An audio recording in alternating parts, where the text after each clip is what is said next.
రాష్ట్రానికి వర్ష సూచన చేసింది ఐఎండీ. రేపటి నుంచి 3 రోజులు సిటీతో పాటు జిల్లాల్లో మోస్తరు వర్షాలు కురుస్తాయన్నారు అధికారులు.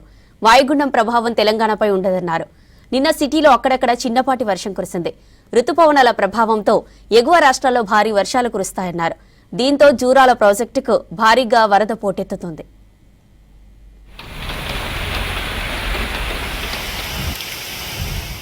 నైరుతి రుతుపవనాలు తెలంగాణలో పూర్తిగా వ్యాపించి ఛత్తీస్గఢ్, ఒడిశాలోని కొన్ని ప్రాంతాల్లోకి ప్రవేశించాయి. రాష్ట్రంపై నిన్న ఏర్పడిన గాలి విచ్ఛిన్నత బలహీనపడింది. ఈ ప్రభావంతో రాష్ట్రంలో వర్షాలు కాస్త తగ్గొచ్చన్నారు అధికారులు. సిటీతో పాటు జిల్లాల్లో 3 రోజులు మోస్తరు వర్షాలు పడతాయని తెలిపారు. మరోవైపు బంగాళాఖాతంలో అల్పపీడనం వాయుగుండంగా మారింది. తెలంగాణపై దీని ప్రభావం ఉండదని తెలిపింది ఐఎండీ.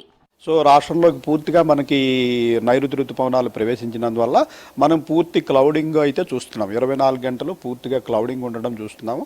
కొద్దిపాటి జల్లులు పట్టడం కొన్ని చోట్ల భారీ వర్షాలు నమోదవడం కూడా చూస్తున్నాము. ఈరోజు రేపు ఎల్లుండి కూడా ఇటువంటి పరిస్థితి కొనసాగే అవకాశం ఉంది. ఈరోజు కొన్ని జిల్లాల్లో మటుకు ఒక 4-5 జిల్లాల్లో మటుకు భారీ వర్షాలు పడే అవకాశం కూడా ఉంది. రేపు ఎల్లుండి కొద్దిపాటి జల్లులకు పడే అవకాశం మటుకే కనిపిస్తుంది. గ్రేటర్ హైదరాబాద్ పరిధిలో అక్కడక్కడ వర్షం పడింది. చైతన్యపురి, కొత్తపేట పరిసర ప్రాంతాల్లో మోస్తరు వర్షం కురిసింది. ఉప్పల్, బోడుప్పల్, పీర్జాదిగూడలో చిరుజల్లులు కురిశాయి. ఓయూ, తార్నాక, నాచారం, మల్లాపూర్లోనూ వాన కురిసింది. సికింద్రాబాద్ లో మోస్తరు వర్షం పడింది. సిటీ శివార్లలో శంషాబాద్, మైలార్దేవ్పల్లి, కుత్బుల్లాపూర్, సుచిత్ర ఏరియాల్లోనూ అక్కడక్కడ వర్షం కురిసింది.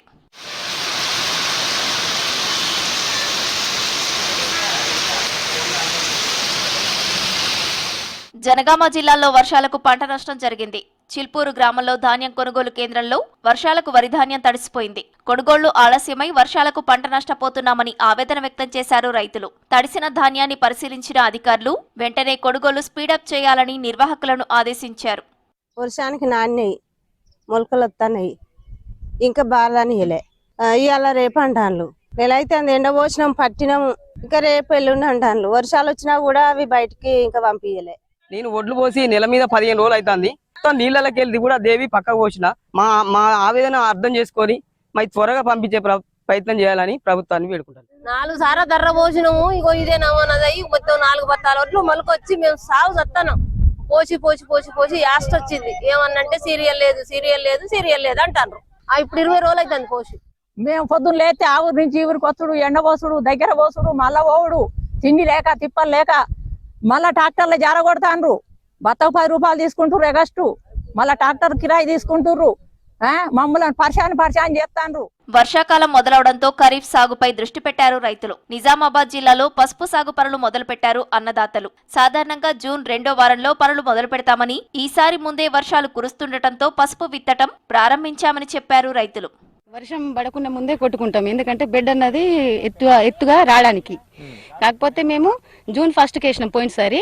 ఇప్పుడు ఒక 3 డేస్ అంటే 5 డేస్ కంటే ముందే వేస్తున్నాం, ఎందుకంటే భూమి తడి బాగా వచ్చింది వర్షం పడడం వల్ల. దీనికి ప్రధాన కారణం అంటే వర్షాలు ముందు రావడం వల్ల, భూమిలోని వేడి ఉష్ణోగ్రత తగ్గిపోవడం వల్ల పసుపుకు కావాల్సింది ప్రధానంగా చల్లటి చలువ ఉన్న భూమి. సో వర్షాలు పడ్డదానికి మేము ఇక ఇప్పుడు వేసుకుంటే మిగతా పనులు అంటే ఎక్కువైపోతాయని ముందే ప్రిపేర్ అయ్యి విత్తనం పసుపు కోసుకొని వేసుకోవడం జరుగుతుంది. ఈ రోహిణి కార్తెలో వర్షాలు పడడం వల్ల భూమి అంతా పదనైపోయింది మనకు ఆల్రెడీ. దానికి ఎంత తేమ శాతం కావాలో అంత తేమ శాతం కంటే ఎక్కువ అయిపోయింది వర్షాలు. అందువల్ల ఇప్పుడు పసుపు వేయడం వల్ల ఎటువంటి రైతులకు ఇబ్బంది లేదు. ఎగువ రాష్ట్రాల్లో భారీ వర్షాలతో కృష్ణమ్మ పరుగులు పెడుతోంది. కృష్ణానదిపై ఉన్న ప్రాజెక్టులకు వరద పోటెత్తుతోంది. మహబూబ్ నగర్లోని జూరాల ప్రాజెక్టుకు భారీగా వరద వస్తోంది. దీంతో ప్రాజెక్టు 12 గేట్లు ఎత్తారు అధికారులు. 82,000 క్యూసెక్కుల నీటిని దిగువకు శ్రీశైలంకు వదులుతున్నారు.